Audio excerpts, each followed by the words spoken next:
अमर शहीद चंद्रशेखर आजाद की।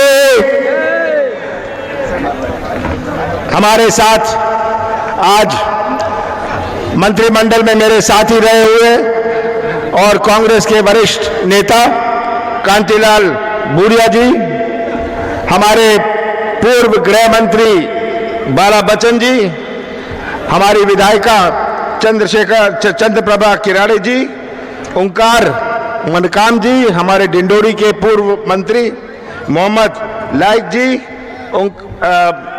मदन डाबर जी, हरीश बाबर जी, दीपू भूरिया जी, हमारे युवा नेता कहाँ है दीपू?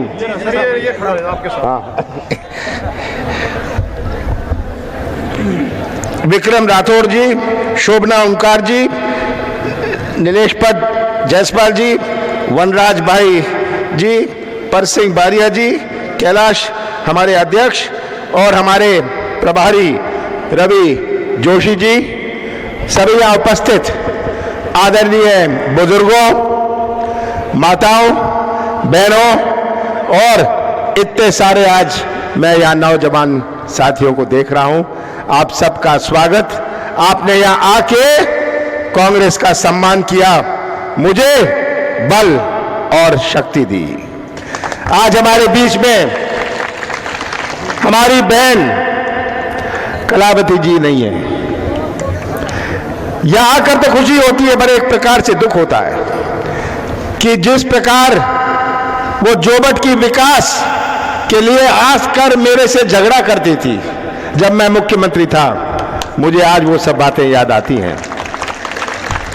उनका एक ही लक्ष्य था, वे राजनीतिक व्यक्ति तो थी पर समाज सेविका थी। समाज के लिए लड़ना, अपने क्षेत्र के लिए लड़ना। और आज मुझे इस बात की खुशी है कि मैं आपके बीच में पहुंचा हूं जब उनका आज जन्मदिन भी है। हम कलावती जी को श्रद्धांजलि देते हैं। हमारी कोविड से हमारी बीच में नहीं रही। हमारे चित्तूबाई जो कल अचानक उनका देहांत हो गया, उनको भी मैं श्रद्धांजलि अर्पित करता हूं। ये उपचुनाव, कलावती बहन हमारे साथ नहीं रही, ये उपचुनाव का हम सामना कर रहे हैं। हर चुनाव का अपना मायने होता है। लोकसभा का चुनाव होता है, विधानसभा का चुनाव होता है, जिला पंचायत का चुनाव होता है, सबका अपना मायने होता है। इस उपचुनाव से कोई गवर्नमेंट बनने वाली नहीं है, कोई गवर्नमेंट बिगड़ने वाली नहीं है, पर इस चुनाव से आप एक संदेश दे सकते हैं कि हमारे भोले भाले जोबट अलीराजपुर के लोग की जनता गरीब है, बेरोजगार है, सरल स्वभाव की है, पर मूर्ख नहीं है। ये आज आप शिवराज सिंह जी, आप इनको हिसाब दें। 17 साल आप मुख्यमंत्री रहे, मैंने सुना आज भी आ रहे। आज ये बिजली की बात नहीं करेंगे, बेरोजगारी की बात नहीं करेंगे। आज तो भारतीय जनता पार्टी के पास बचा है धन। ये आ रहे हैं आपसे बात करने नहीं, पैसा बांटने आ रहे हैं। ये पैसा बांटने आ रहे हैं, सोचते हैं कि ये खरीद लेंगे। ये प्रशासन के दबाव से, प्रशासन के दबाव से, धन बल से, पैसों से ये चुनाव जीतना चाहते हैं। पर मुझे खास करके नौजवानों पर पूरा विश्वास है। नौजवानों, हमारे बुजुर्ग यहां इतने सारे बैठे हैं, इन्होंने तो अपना जीवन काट लिया। नौजवानों, भविष्य आपका है, भविष्य आपका है। आपको समझना है आप क्या संदेश देना चाहते हैं। और आज नौजवानों के भविष्य का ये चुनाव है। ये आपको नौजवानों समझने, यही नौजवान हमारे मध्य प्रदेश, हमारे झाबुआ, हमारे अलीराजपुर, हमारे मध्य प्रदेश का निर्माण करेंगे भविष्य में। आपको तो शिवराज जी के कानों में जब चुनाव होगा घंटी बजा देनी है, मोदी जी के कानों में घंटी बजा देनी है, तभी इनको होश आएगी। ये तो बेहोश हुए हैं, सोचते हैं कि पैसों की ताकत से हम चुनाव जीत सकते हैं, पैसों की ताकत से हम सरकार बना सकते हैं। हमारी सरकार थी, आपने चुनी थी, आपने कलावती बहन को चुना था और मध्य प्रदेश के लोगों ने कांग्रेस की सरकार 15 साल बाद बनाई थी। 15 साल बाद जब कांग्रेस की सरकार बनी, कैसा मध्य प्रदेश सौंपा। 20 दिसंबर 2018 को कांग्रेस की सरकार बनी और मैंने मुख्यमंत्री की शपथ ली। कौन सी चुनौती हमारे सामने नहीं थी। शिवराज सिंह ने कहां घसीटा था हमारे मध्य प्रदेश को। किसानों की आत्महत्या में नंबर 1 था मध्य प्रदेश, बेरोजगारी में नंबर 1, महिलाओं के अत्याचार में नंबर 1, भ्रष्टाचार में नंबर 1। भ्रष्टाचार की तो ऐसी व्यवस्था बनाई थी कि पैसे दो काम लो, ठीक बात है, पैसे दो काम लो, यह शिवराज सिंह ने व्यवस्था बनाई थी। और हमने एक शुरुआत करी, हमने अपनी नीति और नियत का परिचय दिया। केवल 15 महीने हमारे पास थे, जिसमें से 2.5 महीने तो लोकसभा चुनाव में गए। 11.5 महीनों में हमने अपनी नीति और नियत का परिचय दिया। सबसे बड़ी चुनौती हमारे किसान भाइयों की, यह इतनी बड़ी चुनौती कि आज किसान कृषि क्षेत्र में कैसे नई क्रांति लाएं। किसान महंगे में खरीदता है और सस्ते में बेचता है।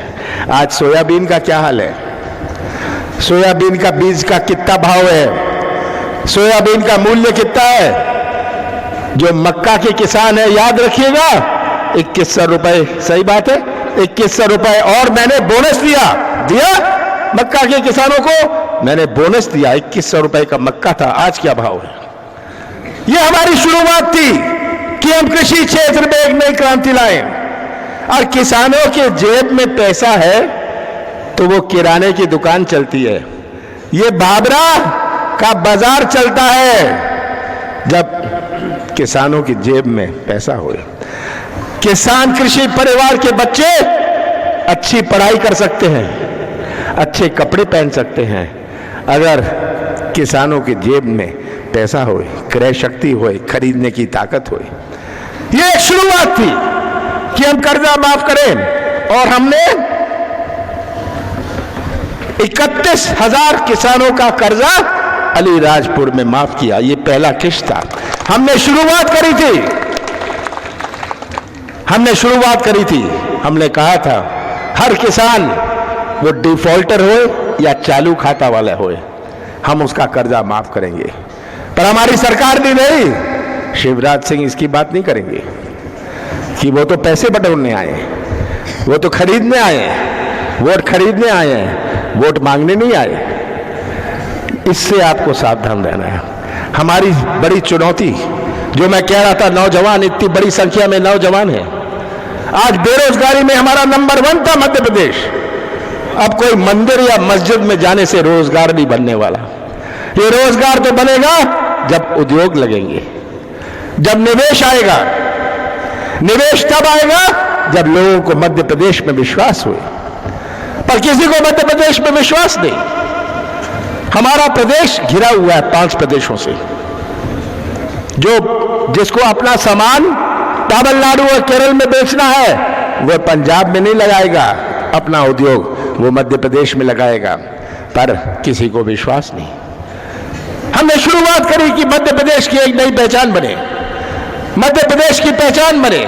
हमारी पहचान माफिया से ना होए, मिलावट से ना होए, हमारी पहचान से एक विश्वास बने ताकि निवेश आए। हमारी बड़ी बड़ी योजनाएं का जो खर्चा है, इसमें भ्रष्टाचार ना होए, उसका जो फायदा है केवल पानी का ना होए, पर हमारे नौजवान उसको फायदा होए। ये बिचौलिए और एजेंट जो कमीशन खा लेते हैं, जो इसमें भ्रष्टाचार होता है, इन सब योजनाओं से नौजवानों को फायदा नहीं होता। नौजवान तो कोई टैक्सी चला ले, कोई गाड़ी चला ले, कोई ट्रक चला ले, कोई दुकान खोल ले, ये सब गायब। ये हमारा प्रयास था। और आज शिवराज सिंह जी से मैं पूछना चाहता हूं, आप जगह जगह जाके कहते हैं, लंबी चौड़ी बातें करते हैं, आप हिसाब दीजिए। कमलनाथ से कहते हैं कमलनाथ हिसाब दे। किसका हिसाब दूं? मैंने तो हिसाब दिया हुआ है, आप गवाह हैं। अगर हमने आपको बिजली दी 100 यूनिट में, 100 रुपए 100 यूनिट, आप गवाह हैं। आज बिजली की क्या समस्या है, डीपी और पंप की क्या समस्या है? शिवराज जी, आज चुनाव आया है, आपको सूझ रहा है? ये आपको समझनी है बात। ये चुनावी घोषणाएं शिवराज सिंह जी तो 22,000 घोषणाएं कर दी इन्होंने। 22,000 घोषणाएं, इनसे कुछ भी करवा लो। जहां नदी नहीं है वहां पुल की भी घोषणा ये करने को तैयार हो जाएंगे। ये शिवराज सिंह जी को आप पहचान लीजिए, ये भारतीय जनता पार्टी को पहचान लीजिए। आज ये तस्वीर आप सबके सामने है कि शिवराज सिंह जी का धोखा, ये चुनाव सच्चाई और धोखे की है के बीच में है।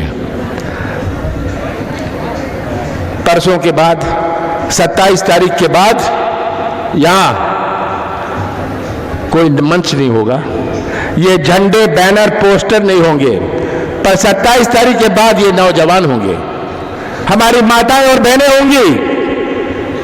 27 तारीख को याद रखिएगा, 27 तारीख के बाद ये सब भाषण बंद हो जाएंगे। उसके बाद हमारे नौजवानों का भविष्य कैसे सुरक्षित रहेगा? हमारी माताओं ने इतने प्यार से अपने बच्चों को पाला पोसा है और आज भटकता हुआ नौजवान उनके सामने है। ये तस्वीर आप सबके सामने है। मैं तो आपको ये तस्वीर दिखाना चाहता हूं, ये तस्वीर अपने सामने रख लीजिए कि यहां सड़कों की क्या हालत है। कितना लड़ती थी कलावती जी सड़कों के लिए, कितना लड़ती थी हैंडपंप के लिए, कितना लड़ती थी कि हमारा प्राइमरी स्कूल को आप मिडिल स्कूल बना लीजिए, मिडिल स्कूल को हाई स्कूल बना दीजिए। मैं तो आपको यही आश्वासन देना चाहता हूं कि जो कलावती जी का स्वप्न था उसे कमलनाथ पूरा करेंगे। और जो आप 30 तारीख को बटन दबाएंगे, जो आप 30 तारीख को बटन दबाएंगे, आप हमारे उम्मीदवार महेश पटेल का तो दबाएंगे, आप कांग्रेस का दबाएंगे, पर सबसे महत्वपूर्ण है जो बटन आप दबाएंगे, आप अपने भविष्य का बटन दबाएंगे। आप जोबट का और मध्य प्रदेश के भविष्य का बटन दबाएंगे और हम मिलकर विकास का एक नया इतिहास शुरू करेंगे। जोबट को एक उदाहरण बनाएंगे कि कलावती जी को हमें सच्ची श्रद्धांजलि तभी होगी जब जोबट में एक विकास का एक नया इतिहास बने। मुझे पूरा विश्वास है कि 30 तारीख को आप ये तस्वीर अपने सामने रखेंगे, ये तस्वीर अपने साथ रखेंगे, आप सच्चाई का साथ देंगे। आदिवासी समाज ने हमेशा सच्चाई का साथ दिया है, हमेशा आदिवासी समाज ने सच्चाई का साथ दिया है और मुझे पूरा विश्वास है ये सच्चाई का साथ अभी देंगे। और जैसे कलावती बूढ़िया जी अपने जोबट का झंडा लेके विधानसभा में पहुंची थी, अब महेश पटेल वो कांग्रेस का झंडा लेके विधानसभा में पहुंचेगा। आप सबका बहुत बहुत धन्यवाद।